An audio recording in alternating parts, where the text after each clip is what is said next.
Good morning students.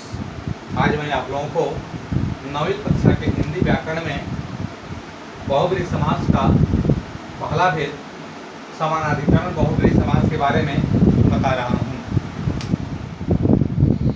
समानाधिकरण बहुब्रीहि समास बताया गया है कि जिस समास में सभी पद प्रथमा अर्थात कर्ता कारक की विभक्ति के होते हैं, किंतु समस्त पद द्वारा जो अन्य उक्त होता है वह कर्म, करण, संप्रदान, औपादान, संबंध तथा अधिकरण का आदि विभक्ति रूपों में भी उक्त हो सकता है, उसे समानाधिकरण बहुब्रीहि समास कहते हैं।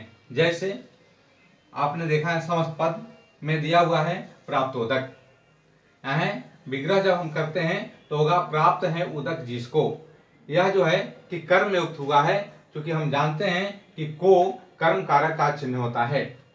तो प्राप्त है उदक जिसको, यह कर्म में उक्त हुआ है, क्योंकि यहाँ जिसको में को विभक्ति लगी हुई है तो यह कर्म में उक्त हुआ है। समास इसमें समानाधिकरण बहुब्रीहि समास है। ठीक उसी तरह से यहाँ है जितेंद्रिय, जीती गई है इंद्रियां जिसके द्वारा।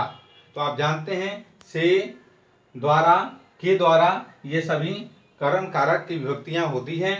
तो यहाँ जीती गई है इंद्रियां जिसके द्वारा, तो के द्वारा विभक्ति लगी होने के कारण यह कर्ण में उक्त हुआ है। समास है समानाधिकरण बहुब्रीहि समास। अब है अगला दत्त भोजन।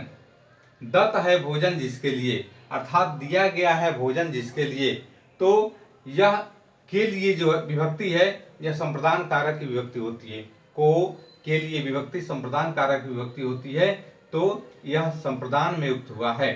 समास इसमें भी समानाधिकरण बहुब्रीहि समास है। अब है अगला निर्धन। विग्रह है निर्गत है धन जिससे। तो जिससे से जो है यह औपादान कारक की विभक्ति होती है, से करण कारक की विभक्ति होती है, लेकिन यहाँ अलगाव का बोध होता है। निर्गत है धन जिससे अर्थात निकल गया है धन जिससे, तो यहाँ अलगाव का बोध हो रहा है, इसलिए यह इसमें जो है कि विभक्ति औपादान कारक की विभक्ति है। यहाँ जो है कि हम औपादान कारक की विभक्ति में जो है कि औपादान कारक में यह उक्त हुआ है, औपादान में उक्त है, इसलिए इसमें जो है कि औपादान में उक्त होने के कारण जो है कि यह समानाधिकरण बहुब्रीहि है। अब है अगला पीतांबर। पीतांबर का विग्रह होता है पीला है अंबर जिसका। तो आप जानते हैं संबंध कारक की विभक्ति होती है का, के, की। तो यहाँ आया है पीला है अंबर जिसका, का विभक्ति लगी है, तो यह संबंध कारक में यानी संबंध में उक्त हुआ है। अगला है सतखंडा। विग्रह है सात है खंड जिसमें।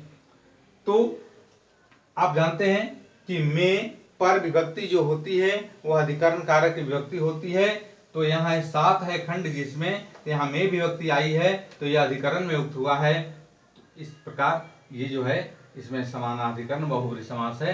समानाधिकरण बहुब्रीहि समास के उदाहरण इसी तरह से होते हैं।